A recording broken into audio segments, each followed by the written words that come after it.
కదా, అందుకని నేను ఆ పనిని చేస్తాను. ఎవరెవరికి ఏ ఏ లెటర్స్ ఇవ్వాలో అవి నేను తీసుకెళ్ళి ఇస్తాను అని చెప్పి ఇష్టపడి తను వెళ్తూ ఉండేవాడంట. అయితే ఇతను ఎక్కడున్నాడంటే ఆఫ్రికా దేశంలో. ఎక్కడున్నాడు? ఆఫ్రికాలో ఉన్నాడు. అయితే మరి లెటర్స్ ఇవ్వాలి అని అంటే ఆ రోజుల్లో ఒక సైకిల్ కానీ, ఒక బైక్ కానీ, ఒక కారు కానీ ఏమైనా ఉన్నాయా? అవి కూడా ఏమి లేవు. ఎట్లా వెళ్ళాలా? బై వాక్ కదా, నడుచుకుంటూనే వెళ్ళాలి. ఆండ్రూకి ఇష్టం కాబట్టి పరిగెత్తటము ఇది ఎంచుకున్నాడు ఈ పని చేయటం కోసం. అట్లా ఇతను ఈ లెటర్స్ అవి తీసుకెళ్ళి ఎవరెవరికి ఎక్కడెక్కడ ఇవ్వాలో అట్లా అందిస్తూ ఉండేవాడు. అయితే అక్కడంట అడవులలో కూడా వెళ్ళి ఇవ్వాల్సిన పరిస్థితులు కూడా ఉన్నాయంట. చిన్న పిల్లవాడు కదా, మరి అడవిలో ఒంటరిగా వెళ్ళాలంటే భయం కదా. మీకు భయం ఉందా లేదా? ఒక్కలే ఎక్కడికన్నా వెళ్ళాలంటే, మనుషులు ఎవ్వరు తిరగని ప్రదేశంలో ఒక్కలమే వెళ్ళి తిరగాలంటే భయపడతామా? భయపడతాం కదా. మరి ఆండ్రూ అయితే లోపల భయము అని అనిపించినా కూడా దేవుని మీద భారము వేశాడు. నా దేవుడు నాతో ఉన్నాడు, నేను నమ్ముకున్న దేవుడు నాతో ఉన్నాడు, నా దేవుడు నాకు తప్పకుండా సహాయము చేస్తాడు, నేను ఎట్టి పరిస్థితుల్లో ఎక్కడ ఉన్నా కూడా నాతో నా దేవుడు ఉన్నాడని నమ్మాడు, గట్టిగా నమ్మాడు. అందుకని అడవి ప్రాంతాలలో తిరుగుతూ ఉన్నా కూడా దేవుడు నాకు తోడు అని అనుకొని దేవుడికి ప్రార్థన చేసి వెళ్తూ ఉండేవాడు. అంటే ఆ ప్రదేశంలో అంట సింహాలు కూడా దిగుతూ ఉండేయంట అడవిలో కూడా వెళ్ళేటప్పుడు. అయితే ఒకరోజు ఈ ఆండ్రూ వెళ్తూ ఉంటేనట 2 సింహాలు కనిపించినాయి అంటే ఆండ్రూకి. ఎన్ని సింహాలు? 2 సింహాలు కనిపించినాయి. భయం వేస్తుందా లేదా కదా? మనకు భయం వేస్తుందా? చెప్పండి. భయమే కదా సింహము అంటే. ఎందుకు? ఏం చేస్తుంది సింహం? మనం పరిగెత్తిన మనకన్నా స్పీడ్గా పరిగెత్తుతుంది, పట్టుకొని చంపేస్తుంది మనల్ని కదా, మన బ్లడ్ అంతా తాగేస్తుంది కదా. కాబట్టి భయం. ఎట్లాగే ఆండ్రూ కూడా సింహాలను చూసినప్పుడు చాలా భయం వేసిందట. అయినా కూడా దేవుని యందు విశ్వాసం మనసులో ఉంది, హృదయంలో ఆ విశ్వాసం ఉంది. నా దేవుడు నాకు తోడు. మనమైతే ఒకవేళ మనకు కనిపించింది అనుకో, వెంటనే ఏం చేస్తారు చెప్పండి? మీరైతే ఏం చేస్తారు? పరుగు కదా, పరిగెత్తుతాం. ఇంకా వెనక్కి తిరిగి చూడకుండా, అటు ఇటు ఎక్కడా చూడకుండా ఏం చేస్తాం? పరిగెత్తుతాం కదా. అయితే ఆండ్రూ దేవుని యందు విశ్వాసం ఉన్న బిడ్డ కాబట్టి వెంటనే ఆ సింహాలను చూసిన వెంటనే దేవునికి ప్రార్థన చేశాడట. ప్రభువా, నువ్వు ఉన్నావు నాతో, నేను నీ బిడ్డని, నన్ను నువ్వు రక్షించు ప్రభువా అని చెప్పి ముందు దేవునికి ప్రార్థన చేశాడట. తర్వాత పరిగెత్తాడట. ముందు దేవునికి ప్రార్థన చేసి అప్పుడు పరిగెత్తాడు. అద్భుతకరముగా దేవుడు ఏం చేశాడంటే సింహ నోళ్ళని, బైబిల్లో మనకు ఒక చోట ఉంది. ఎక్కడుంది తెలుసా? వినా? Very good. దానియేలు కదా. దానియేలుని సింహ బోనులో వేసినప్పుడు దేవుడు ఏం చేశాడు? సింహం యొక్క నోళ్లను మూయించేశాడు కదా. అట్లా ఇప్పుడు కూడా ఆండ్రూ వెళ్తా ఉంటే సింహాలు చూసినాయి, కానీ ఆండ్రూని ఏమీ చేయలేక పోయినాయి. అంటే దేవుడు ఆ సింహాలకు ఆజ్ఞాపించాడు నోరు మూసేసుకోమని. కాబట్టి ఆ సింహాలు నోరు మూసుకొని వెళ్ళిపోయినాయి అంట. తను వెళ్ళాల్సిన ప్రదేశానికి ఆండ్రూ వెళ్ళిపోయి తను ఇవ్వాల్సినటువంటి లెటర్స్ అన్నింటినీ కూడా ఇక్కడ ఇచ్చి వచ్చాడు. తన పనిని తను పూర్తి చేసుకుంటూ వచ్చాడు కదా. లెటర్ అంటే ఉత్తరం. ఏంటి లెటర్ అంటే? ఉత్తరం. ఇప్పుడు మన ఈ బైబిల్ గ్రంథంలో ఉన్నాయా ఉత్తరాలు? పత్రిక, ఉత్తరము, ఆ పత్రిక. పత్రికలు ఉన్నాయా? ఉన్నాయి కదా, తెలుసా మీకు? సరే, ఓకే. ఈ బైబిల్లో మొత్తం ఎన్ని పుస్తకాలు ఉన్నాయి? 66. Very good. అందులో 2 ఉన్నాయి. చెప్పండి. 2. పాత నిబంధన గ్రంథము, క్రొత్త నిబంధన గ్రంథం. పాత నిబంధన గ్రంథంలో ఎన్ని పుస్తకాలు ఉన్నాయి? 39. పాత నిబంధనలో 39 పుస్తకాలు ఉన్నాయి. క్రొత్త నిబంధనలో 27 పుస్తకాలు ఉన్నాయి. అయితే ఈ పాత నిబంధన గ్రంథం మనకి ఏమి తెలియచేస్తుంది అని అంటే, యేసు ప్రభువు పుట్టక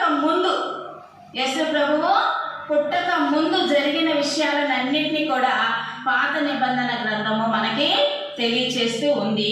యేసు ప్రభు పుట్టిన తర్వాత జరిగిన విషయాలన్నింటినీ కూడా క్రొత్త నిబంధన గ్రంథము మనకి తెలియచేస్తూ ఉన్నది. ఈ 66 పుస్తకాన్ని చదవాలా, దీన్ని వదిలేయాలా? ఏం చేయాలి? ఖచ్చితంగా చదవాలి. ప్రతి పుస్తకాన్ని, బైబిల్లో ఉన్నటువంటి ప్రతి పుస్తకము, ఇవి కథలు కాదు.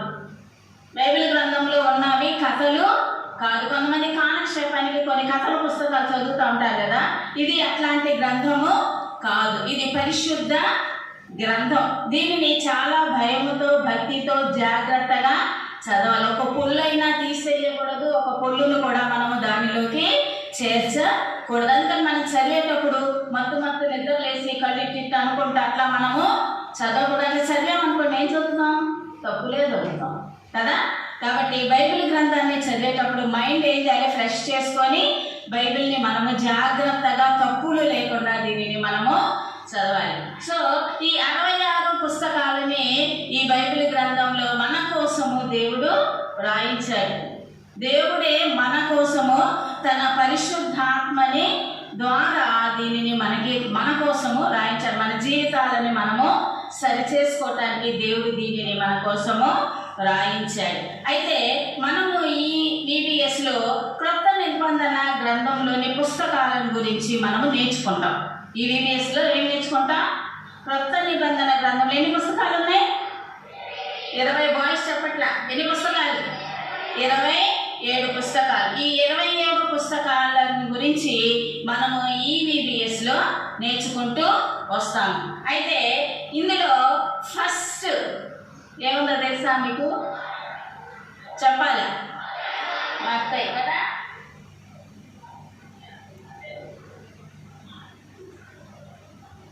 చెప్పాలి. ఏంటది? ఇదేంటిది? సిలువ కదా.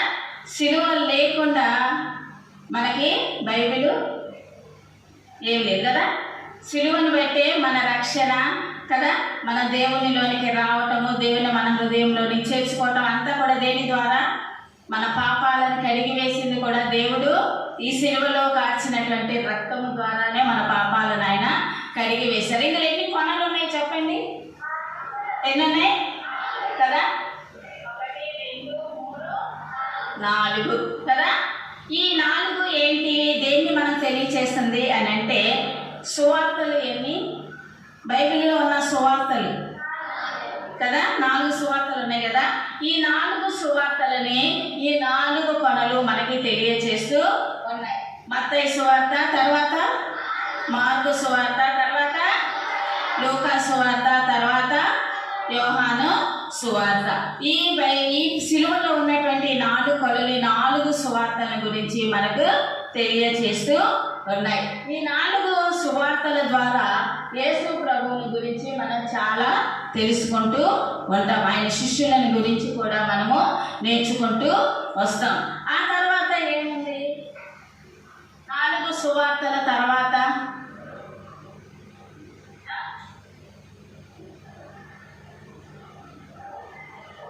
ఏంటో తెలుస్తుందా? ద్వారం. ఏంటిది? ద్వారం. ద్వారము. ఏంటి ద్వారము అని అంటే, ఇది మనకి అపోస్తుల కార్యాలను గురించి తెలియజేస్తుంది. దేని గురించి తెలియజేస్తుంది? అపోస్తుల కార్యములను గురించి మనకి తెలియజేస్తూ ఉంటుంది. అయితే యేసు ప్రభువు పుట్టిన తర్వాత, ఈ లోకంలో యేసు ప్రభు జన్మించిన తర్వాత ఆయన జీవిత కాలం అంతటిని గురించి మనకి ఈ అపోస్తుల కార్యము తెలియజేస్తూ ఉంది. అంతేకాకుండా ఈ యొక్క యేసు ప్రభు యొక్క శిష్యులు ఎంతమంది? 12 మంది కదా. మనం కూడా ఆయన శిష్యులమే.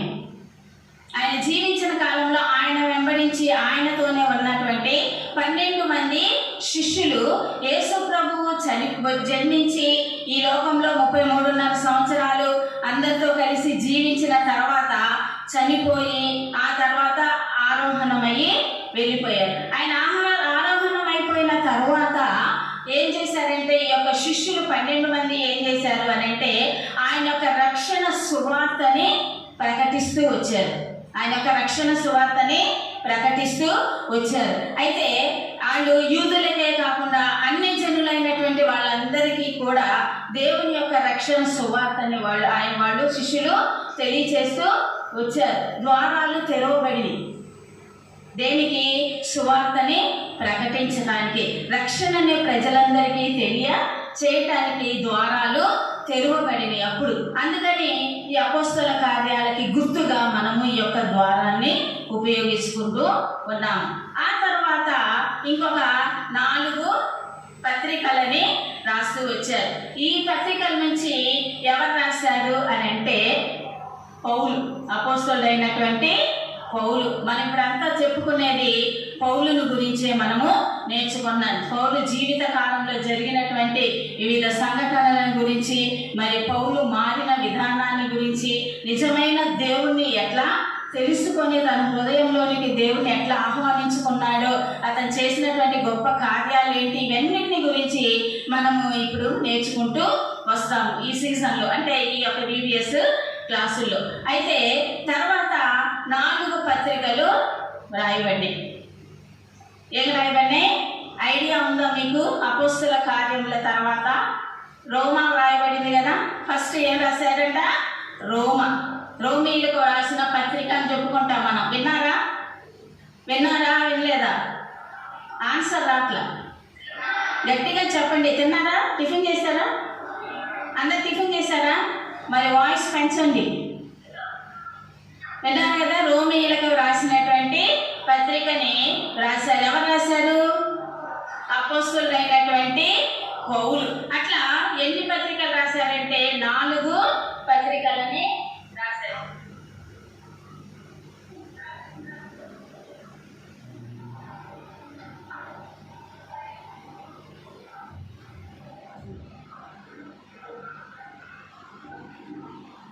ఎన్ని రాశారు? 4 పత్రికలని రాస్తూ వచ్చారు. ఈ 4 పత్రికలు ఏంటి అని అంటే, ఫస్ట్ రోమా, తర్వాత కొరింథీ కదా, 2 కొరింథీ. వాటిని ఏమని అంటారంటే జంట పత్రికలు. ఏమనంటారు?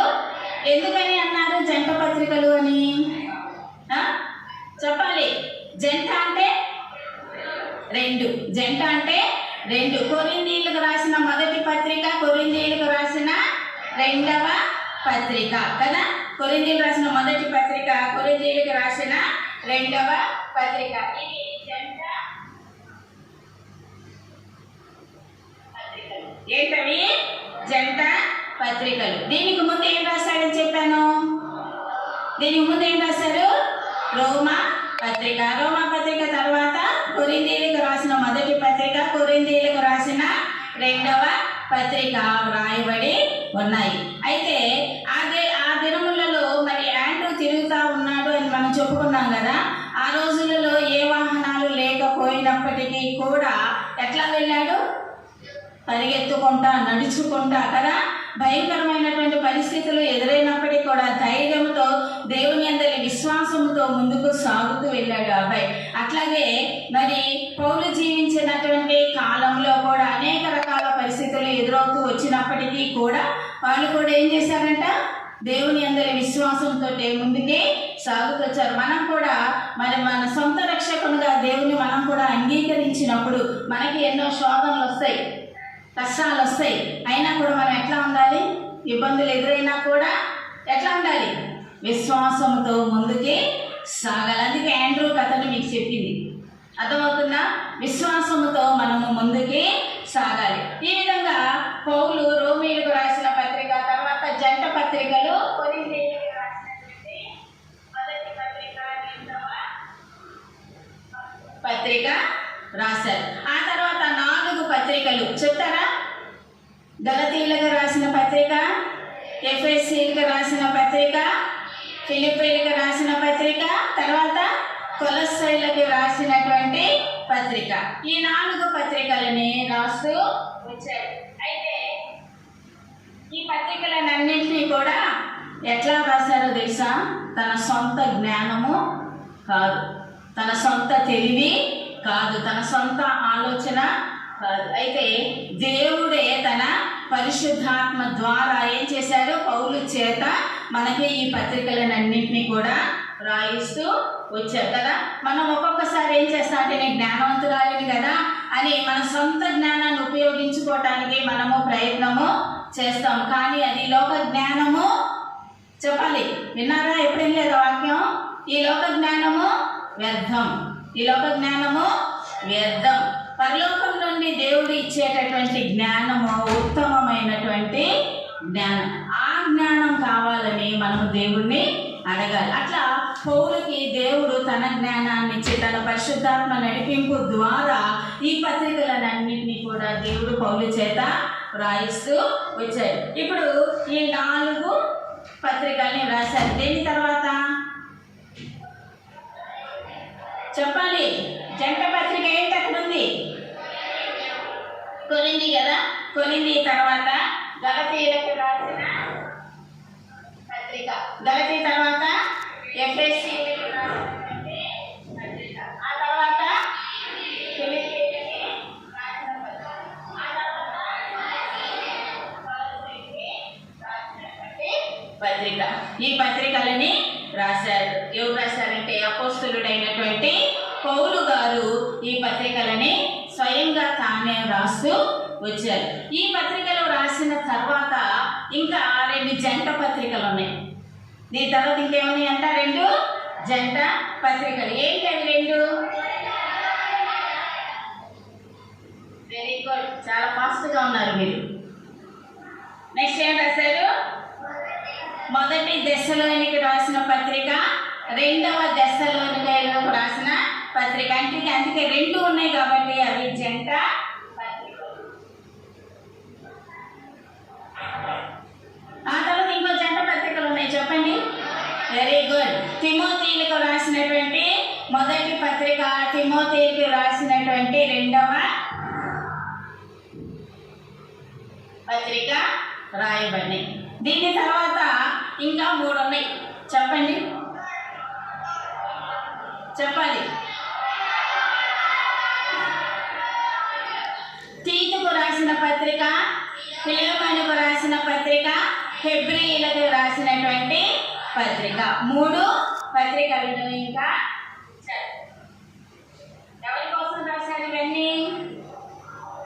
చెప్పాలి. ఎవరి కోసం?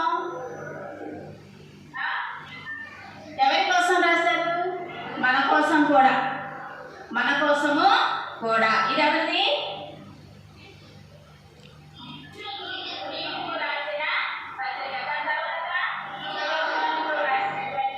పత్రిక. తర్వాత హెబ్రీయులకు రాసినటువంటి పత్రిక. ఈ పత్రికలన్నింటినీ కూడా ఎవరు రాశారు? అపోస్తలుడైనటువంటి పౌలు. కౌంట్ చేస్తారా? ఎక్కడి నుంచి?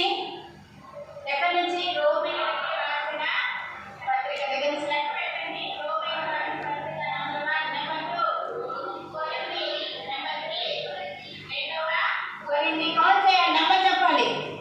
3 కదా.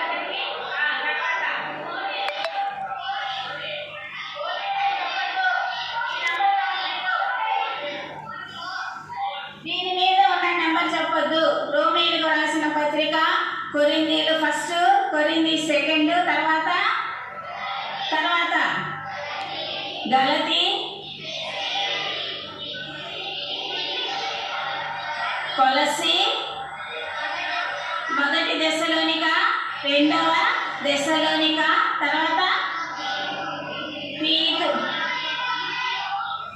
ఫస్ట్ తిమోతి, 2వ తిమోతి, తీతు, ఫిలెమోను, హెబ్రీ. మొత్తం ఎన్ని వచ్చినాయి?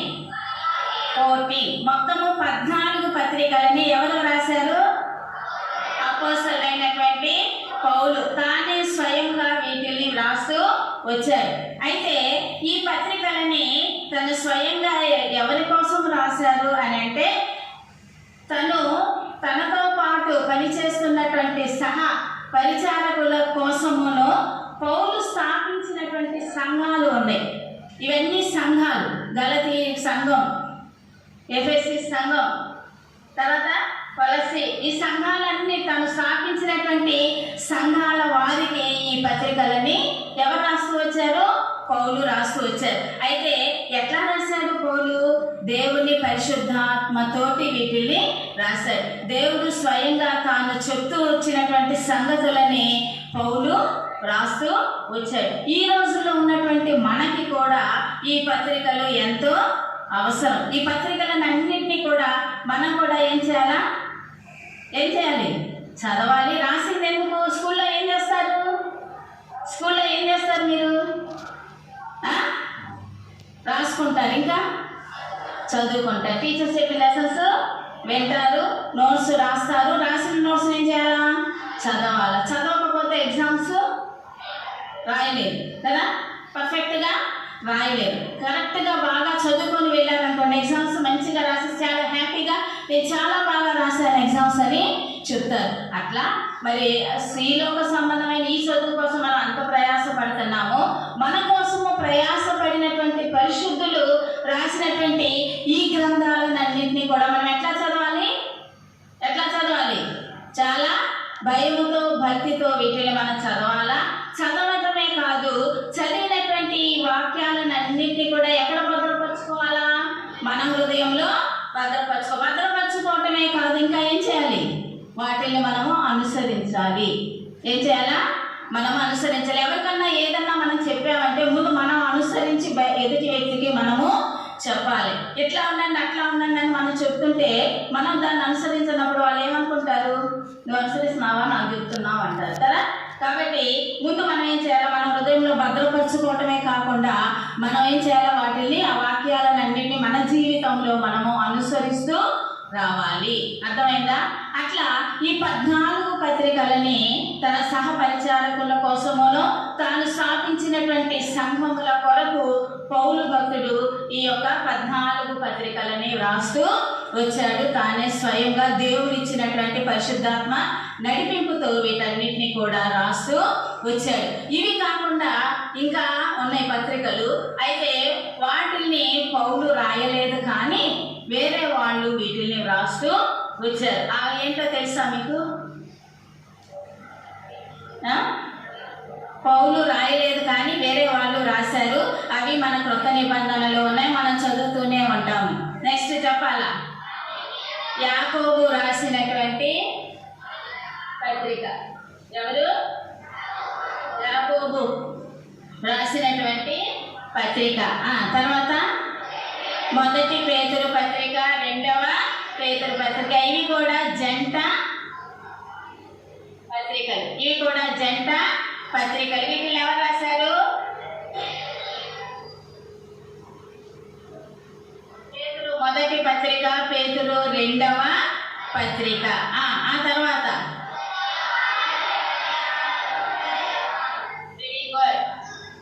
మొదటి యోహాను పత్రిక, రెండవ యోహాను పత్రిక, మూడవ యోహాను పత్రిక.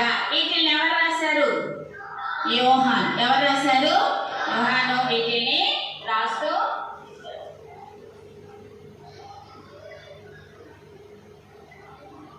అర్థమైందా? తర్వాత ఇంకొక పత్రిక ఉంది.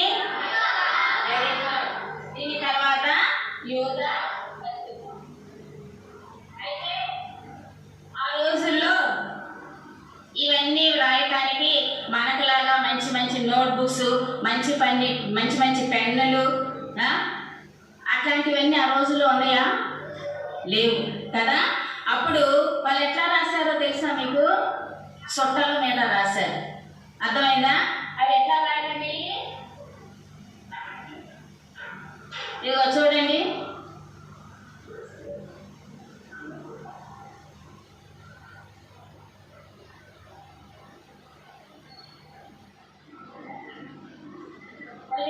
ఎవరు?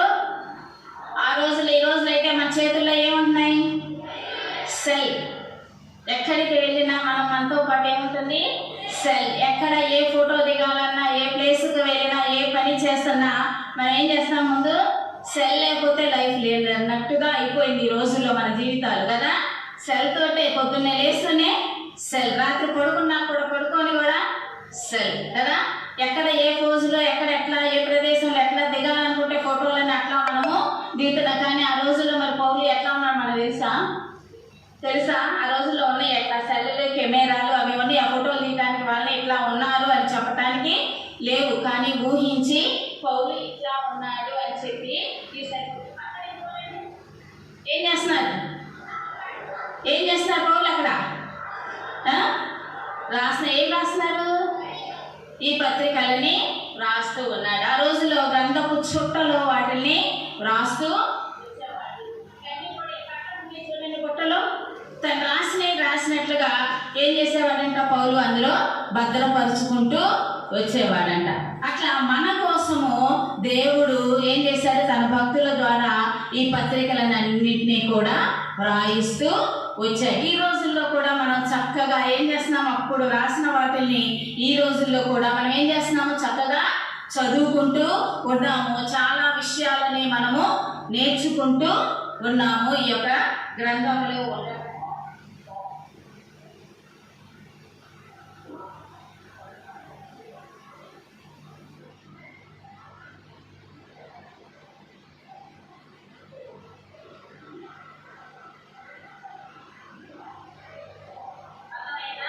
దీని తర్వాత వినండి, జాగ్రత్తగా వినాలి, తర్వాత క్వశ్చన్స్ చేస్తాం మిమ్మల్ని. యూదా పత్రిక వరకు రాశాడు, ఇంకా మిగిలిపోయింది ఒక గ్రంథం, ప్రకటన గ్రంథం. Very good. ఇది పత్రిక కాదు, ఇది పత్రికలన్నీ కూడా ఏంటి, పత్రికలు, కానీ ప్రకటన గ్రంథం. దీనిని ఎవరు రాశారో తెలుసా మీకు? యోహాను భక్తుడు దీనిని రాశాడు. ఇది దేనికి మనకి సూచనగా ఉన్నది అని అంటే, ప్రకటన గ్రంథం అంతా కూడా పరిపాలనా విధానాన్ని తెలియజేస్తూ ఉంది. దేన్ని తెలియజేస్తుంది? దేన్ని? పరిపాలనా విధాన్ని. పరిపాలించేది ఎవరు రాజ్యాన్ని? రాజుకి ఏముంటది? కిరీటం. Very good. రాజుకి ఏముంటది? అందుకని ప్రకటన గ్రంథానికి గుర్తుగా మనము కిరీటాన్ని చెప్పుకుంటూ ఉంటాం. అయితే ఈ ప్రకటన గ్రంథాన్ని యోహాను భక్తుడు ఎప్పుడు రాశాడో తెలుసా మీకు? పద్మాసు ద్వీపంలో క్రీస్తు కొరకు ఖైదీగా ఉన్నప్పుడు ఈ యొక్క గ్రంథాన్ని యోహాను భక్తుడు రాస్తూ వచ్చాడు, ప్రకటన గ్రంథాన్ని. మరి మనం ఈ లోకంలో జీవిస్తూ ఉన్నటువంటి కాలం అంతట్లో కూడా మనము పడుతున్నటువంటి ప్రయాస, మనం చేస్తున్నటువంటి సేవ, వీటన్నింటిని బట్టి దేవుని ఎడల మనం ఎట్లా నడుచుకున్నాము, దీని అంతటికీ మనకి తర్వాత ఏముంటుంది? బహుమానం. ఏముంటుంది? మనకి బహుమానం ఉంటుంది కదా. తర్వాత మనకి దేవుడు మనకి కిరీటాన్ని ఇస్తాడు కదా. ఆ బహుమానాన్ని పొందుకోవటం కోసమే మనం ఏం చేయాలా? ఈ లోకంలో ఉన్నంత కాలం కూడా ప్రయాస పడాలి. ప్రయాస పడకుండా బహుమానం వస్తుందా? రన్నింగ్ రేస్ పెట్టారు, లేకపోతే క్రికెట్ పెట్టారు. ఈ రోజుల్లో అందరికీ క్రికెట్ ఇష్టం కదా. మరి ఆ గేమ్ ఆడాలి అని అంటే ఏం చేయాలి? మనం పరిగెత్తకుండా రన్నింగ్ రేస్లో ఫస్ట్ తెచ్చుకుంటామా? పరిగెత్తకుండా క్రికెట్లో ప్రైజ్ వచ్చేసిద్దా? వస్తుందా? రాదు కదా. కాబట్టి ప్రయాస పడితేనే మనకి బహుమానం. ఈ లోకంలో మనం జీవించినంత కాలంలో కూడా మనం ఎవరి కోసం ప్రయాసపడాలా? దేవుని కొరకు, ఆయన సువార్తని ప్రకటించటంలో మనం ఏం చేయాలో పరిగెత్తాలి. ఆయన ఎట్లా పరిగెత్తాడో దేవుని సువార్తని ప్రకటించడానికి మనం కూడా ఏం చేయాలా? పరిగెత్తాలి. మరి ఇన్ని గ్రంథాలని రాస్తూ వచ్చాడు కదా. మొత్తం ఎన్ని ఉన్నాయని చెప్పాను? కొత్త నిబంధన గ్రంథంలో పుస్తకాలు 27 పుస్తకాలు. ఈ 27 పుస్తకాల్లో పౌలు ఎన్ని పత్రికల్ని రాశాడు? 14 పత్రికల్ని పౌలు రాస్తూ వచ్చారు. అయితే వీటన్నింటిలో ఏమి చెప్తూ వచ్చారు మనకి? వీటన్నిటి ద్వారా దేన్ని తెలియజేస్తూ వచ్చారు? చెప్పండి. దేన్ని తెలియజేస్తూ వచ్చారు? దేవుడు తన యొక్క ప్రేమని మనకి కనపరుస్తూ వచ్చాడు. ఏం చేశాడు దేవుడు? మనకి తన యొక్క ప్రేమని కనపరుస్తూ వచ్చాడు. అందుకే బైబిల్లో రాయబడి ఉంది ఏమనంటే, ఏ భేదమును లేదు, అందరూ పాపము చేసి దేవుడు అనుగ్రహించు మహిమను పొందలేకపోవచ్చున్నారు కదా. పెద్దవాళ్ళని కాదు, చిన్నవాళ్ళని కాదు, ధనికులని కాదు, పేదవాళ్ళని కాదు, ఆడవాళ్ళని మగవాళ్ళని ఏ భేదము లేదు. అందరం ఏం చేస్తున్నామంట? పాపం చేస్తూ ఉన్నాం. అయితే ఈ పాపాలకి ప్రాయశ్చిత్తం ఎట్లా? మనందరం పాపులమా నీతిమంతులమా? చెప్పాలి. పాపులమే కదా. తెలిసి తెలియక ప్రతి దినము మనము ఎన్నో పాపాలని చేస్తూ ఉన్నాం, ఉదయం లేచి దగ్గర నుంచి రాత్రి పడుకునేదాకా. అందుకే ప్రతిరోజు కూడా మనం ఏం చేయాలంటే దేవుని దగ్గర క్షమాపణ కోరుకోవాలి. దేవుని క్షమించమని మనం ప్రతి దినము అడగాలయ్యా. తెలిసి తెలియక నేను నా నోటి ద్వారా పాపం చేశాను, ఏదేదో మాట్లాడానయ్యా, నా చూపు ద్వారా నేను చూడరాని దృశ్యాలను చూసి పాపము చేశానయ్యా, నా కళ్ళతో నేను పాపం చేశాను, నన్ను క్షమించు. నా నోటితో పాపం చేశానయ్యా, మాట్లాడకూడని మాటల్ని నేను మాట్లాడాను, నన్ను క్షమించయ్యా. నా మనస్సుతో నేను ఎన్నో ఆలోచించకూడని విషయాలను నేను ఆలోచిస్తూ వచ్చానయ్యా, నన్ను క్షమించు. నా కాళ్ళు చేతులతోటి నేను వెళ్ళకూడని ప్రదేశానికి నా కాళ్ళతో వెళ్ళాను, చేయకూడని పనులు నీ చేతులతో చేస్తూ వచ్చానయ్యా, నన్ను క్షమించు ప్రభు అని చెప్పి దేవుడిని మనం క్షమాపణ ప్రతి దినము అడగాలి. మరి ఇట్లా మనం పాపులంగా ఉంటే మనం ఎక్కడికి వెళ్తాం? పరలోకానికి వెళ్తాం. ఆ పాపంలో ఉంటే ఎక్కడికి వెళ్తాం? నరకానికి వెళ్తాం. మరి ఏ ఒక్క పాపి నశించిపోవటము దేవునికి ఇష్టము లేదు. ఏ ఒక్కరూ నరకానికి వెళ్ళటము ఆయనకి ఇష్టం లేదు. అందుకని మనం పాపులంగా ఉన్నాము కాబట్టి మన పాపముల నుండి మనకి ప్రాయశ్చిత్తము కలుగ చేయటం కోసం ఆయన తానే తన కుమారుడిని ఈ లోకములోనికి పంపించి తన ప్రేమను మన ఎడల వెల్లడి చేస్తూ వచ్చాడు. కాబట్టి దేవుని యొక్క ప్రేమ అనంతమైనది. ఆ ప్రేమకి కొలత లేదు, ఇంత అని చెప్పటానికి లేదు. అనంతమైనటువంటి గొప్ప ప్రేమ దేవుని ప్రేమ. మరి అటువంటి ప్రేమకి మనము పాత్రులమే అవ్వాలి. ఆయన ప్రేమని మనము పొందుకోవాలి. ఒక తండ్రి తన బిడ్డని ప్రేమిస్తాడా? ప్రేమించడా? మరి యేసు ప్రభు కూడా మనల్ని ప్రేమించాలి అని అంటే మనం ఏం చేయాలి?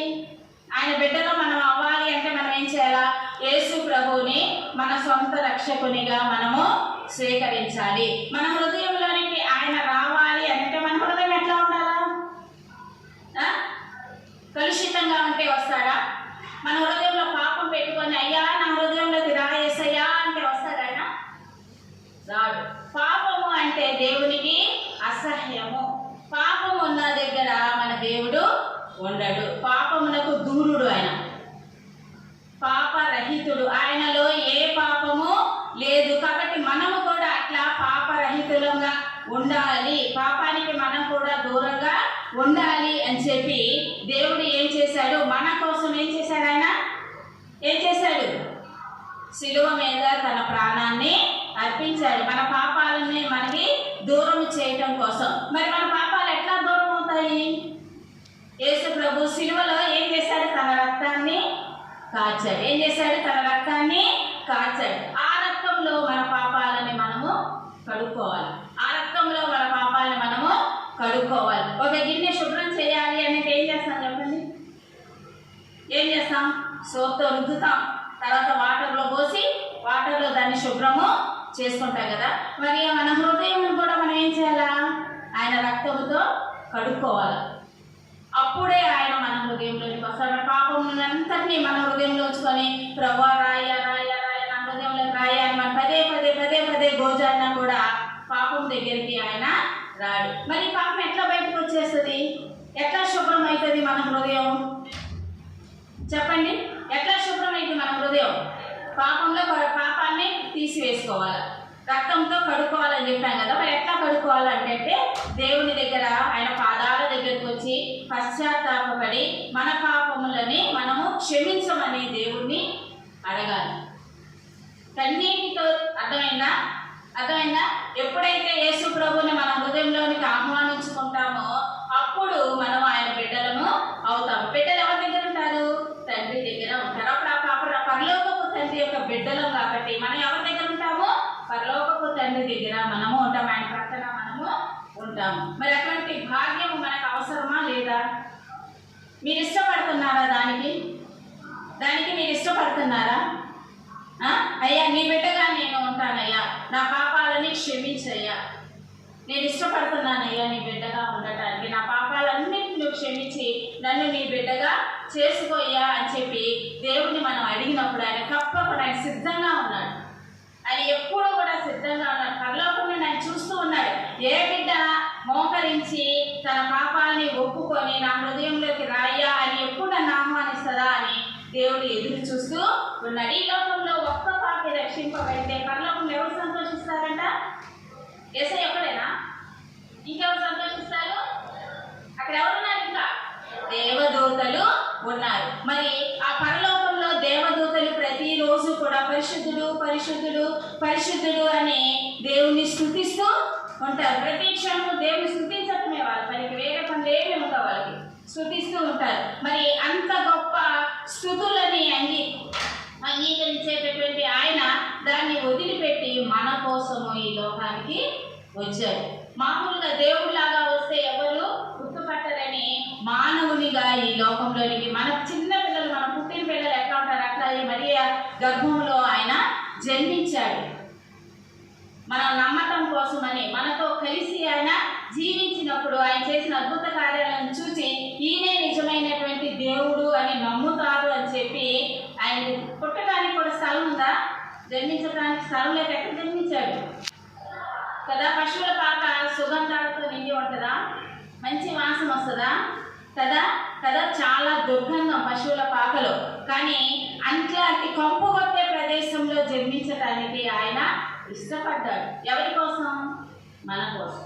మన కోసమే ఆయన ఈ లోకానికి వచ్చారు. మన కోసమే మరి పత్రికలన్నింటినీ కూడా ఆయన రాయించారు. తెలియకపోతే ఈ పత్రికల్ని చదివి అయినా మనము మన తప్పుల్ని తెలుసుకొని మన తప్పుల విషయం మనం పశ్చాత్తాపడి ఆయన దగ్గర మనము క్షమాపణ పొందుకొని ఆయన బిడ్డలం అవ్వాలని ఆయన ఎంతగానో ఇష్టపడుతూ ఉన్నాడు. మరి ఈ శ్రమలన్నింటినీ భరించాడు. ఈ లోకంలో ఎన్నో శ్రమలని అనుభవించారు. ఆయన దూషించారు, తిట్టారు, కొట్టారు కదా కదా ముళ్ళ కిరీటాన్ని పెట్టారు. చిన్న ముళ్ళు గుచ్చుకుంటే అమ్మో అమ్మో అంటాం మనం, అవునా? చిన్న ముళ్ళు గుచ్చుకుంటే, పిన్నిస్ గుచ్చుకుంటేనే కదా. ఇక పిన్ను గుచ్చుకున్నప్పుడు ఇంతే పెడతాం ఏళ్ళు. అసలు ఏం పట్టుకోము, దాంట్లో ఎవరిని పట్టుకోనేము కదా, ఎక్కడ తగలనేము, ఎంతో జాగ్రత్త పడతాము. మరి ముళ్ళ కిరీటం అంటే మొత్తము ముళ్ళులే కదా.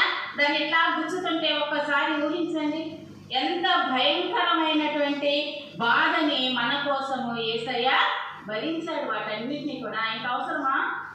యేసు ప్రభువుకు అవసరమా ఈ శ్రమలన్నీ అనుభవించటము? ముళ్ళ కిరీటాన్ని పెట్టుకొని బ్లడ్ కార్చేయటము, కొరడాలతో కొట్టించుకోవటము, నోట్లో నుంచి ఉమ్మును పూసారంట ఆయన మీద.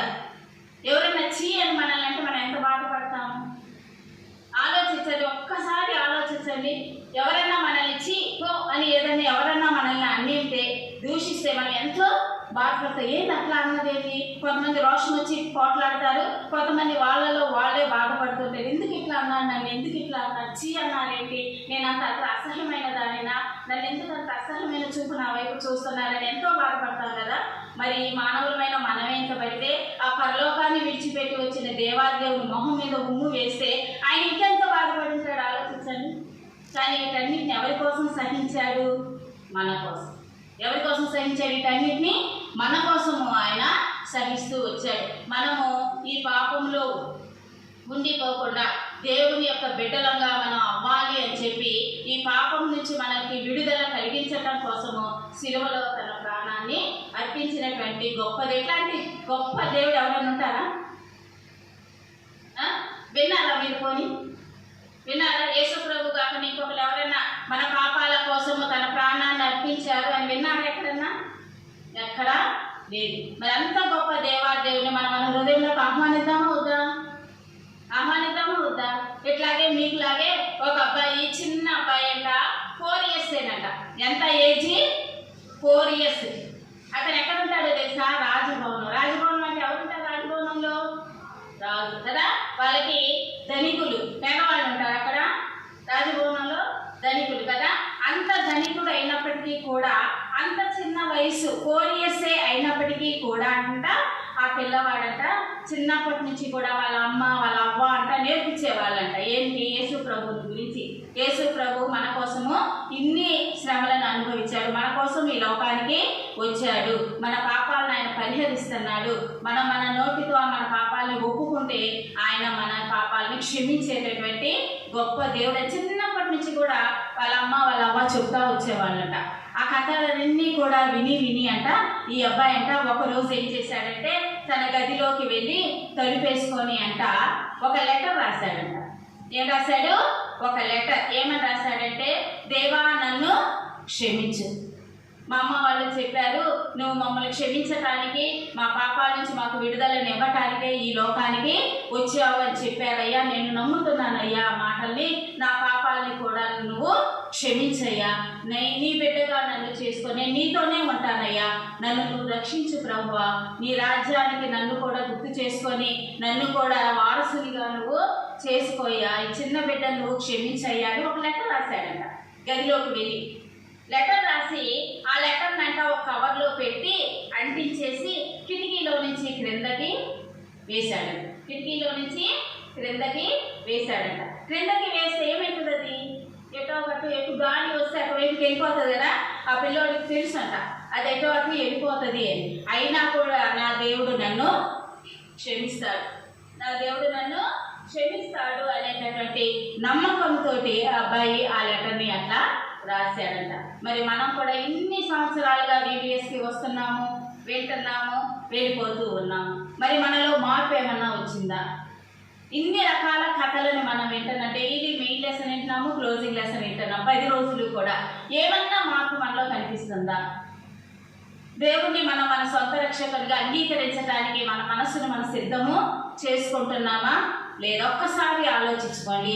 ఒక్కసారి మీరు దేవుణ్ణి మన హృదయంలోకి రాయాలని ఆహ్వానించండి. ఇంకా ఆహ్వానించని వాళ్ళు ఎవరైనా ఉన్నట్లయితే మీ హృదయంలోనికి దేవుణ్ణి ఆహ్వానించి ఆయన మన సొంత రక్షకునిగా మనము స్వీకరించినట్లయితే ఆయన మనల్ని రక్షించే దేవుడై ఉన్నాడు. మరి ఈ గ్రంథాలన్నీ కూడా బైబిల్లో మనకి ఎందుకు రాయబడి ఉన్నాయి అని అంటే వీటి ద్వారా మనము నిజమైన దేవుణ్ణి తెలుసుకోవటం కోసం, నిజమైన దేవుణ్ణి మనము తెలుసుకోవాలి. ఆయన రక్షకుడు, మన కాపరి కదా.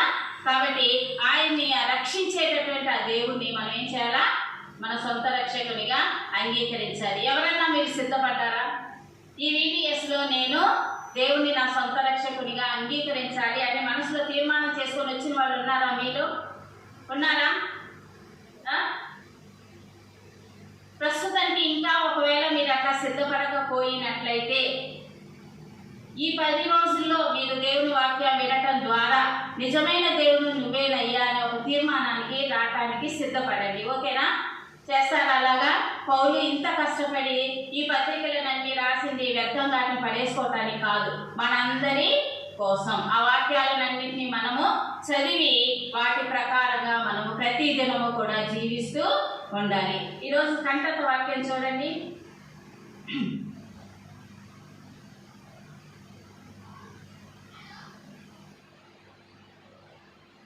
119వ కీర్తన, 119వ కీర్తన, 160వ వచనం.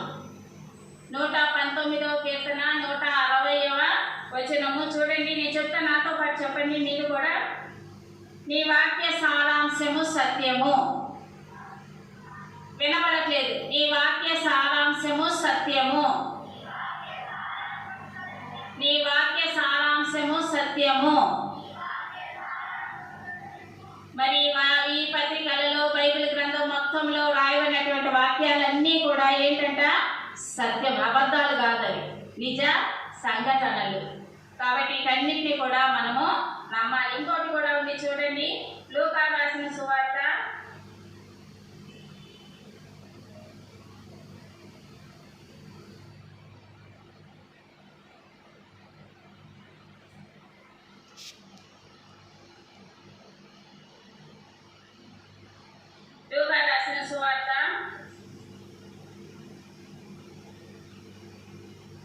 11వ అధ్యాయము 28వ వచనం. 11వ అధ్యాయము 28వ వచనం. నాతో పాటు చెప్పండి. దేవుని వాక్యము విని దాని గైకొను వారు మరి ధన్యులు. దేవుని వాక్యము విని దాని గైకొను వారు మరి ధన్యులు.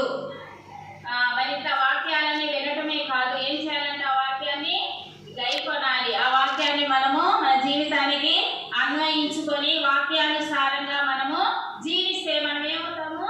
ధన్యులము. అట్టి ధన్యత పొందడానికి మీరు సిద్ధమేనా? దేవుడిచ్చే ధన్యతను పొందుకోవడానికి మీరు సిద్ధమేనా? సిద్ధపడతామా? సిద్ధపడతామా వద్దా? దేవుని యొక్క బిడ్డలంగా మనం అవటానికి మీరు ఇష్టపడుతున్నారా లేదా?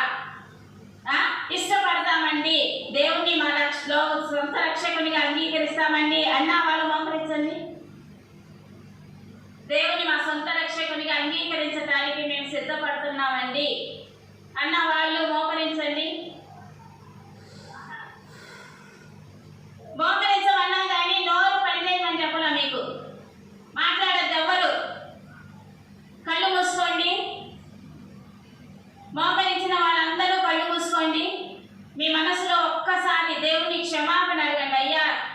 పుట్టినది మొదలు ఇప్పటి వరకు నాకు తెలిసి తెలియక ఎన్నో పాపాలను చేస్తూ వచ్చానయ్యా.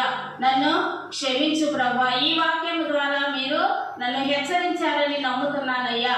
ఈ పత్రికలన్నీ వ్యర్థం కాదయ్యా, ఇవి సత్యాలు ప్రభా. వీటి ప్రకారం నేను నడుచుకోవాలయ్యా. అట్లా నన్ను మీరే సిద్ధపరచండి ప్రభా అని దేవుడిని అడగండి. అందరూ కళ్ళు మూసుకోవాలి. ఇంకా కళ్ళు తెరిచారు.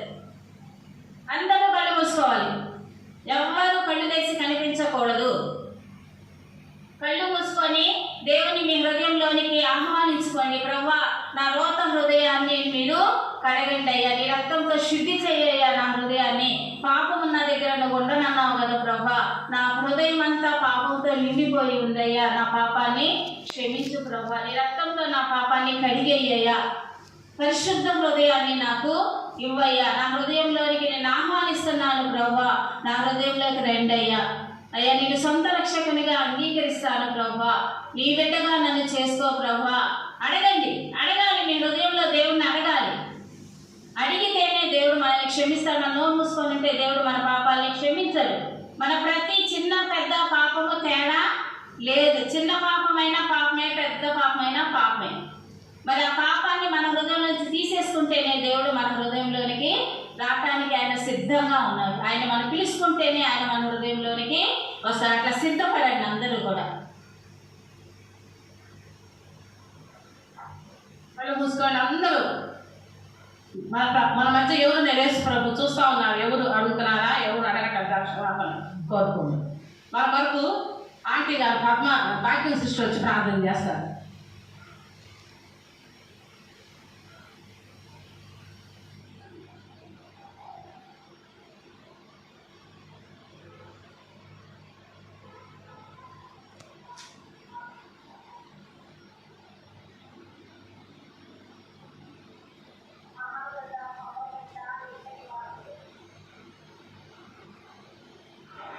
మహాగరుడా, మహోన్నతుడా, నిత్య నివాసే, నీ బంగారు పాదములకు వెళ్ళేని స్తుతులు స్తోత్రాలు.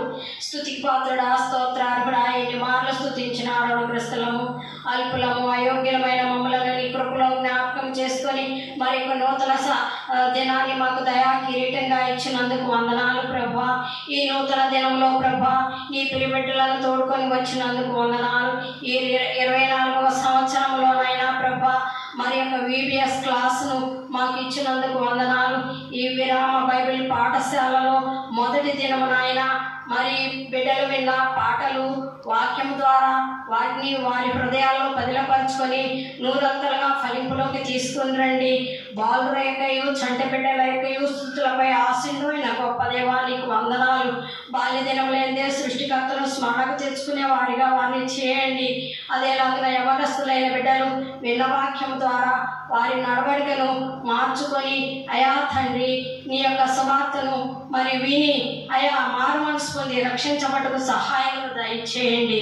ఇదిగోనైనా ప్రతి ఒక్క టీచరు జ్ఞానయుక్తంగా బిడ్డలకు బోధించడానికి కావలసిన జ్ఞానమును దయచేయండి. బిడ్డలు ఈ యొక్క 10 దినాలు ప్రభువా మరి మంచి నడవడికతో మరి ఈ మందిరావరణంలో నడుచుకోవడానికి సహాయమును దయచేయండి. మరి ఎండగాల్పుల నుండి బిడ్డలను కాచి కాపాడండి. విన్న లెసన్ని నాయన ఇప్పుడు బిడ్డలు రాయవచ్చుండగా వారికి మీరే కావలసిన పరలో జ్ఞానమును దయచేయమని ఈ 10 దినాలు ప్రభా పగటి వేళ మేఘస్తంభముగా ఉండి బిడ్డల రాకపోకలు అన్నింటిలో సహాయం చేయమని ప్రతి ఒక్క టీచర్ని మంచి జ్ఞానంతో నింపమని ప్రతి ఒక్కరికి బిడ్డలకు టీచర్స్కి అందరికీ అయా ప్రభా మంచి ఆరోగ్యమును దయచేయమని మా ప్రభును ప్రియకుమారుడైన యేసయ్య బంగారు పాదాలకు ఈ కొద్ది ప్రార్థన సమర్పించుకుంటున్నాం తండ్రి. ఆమేన్.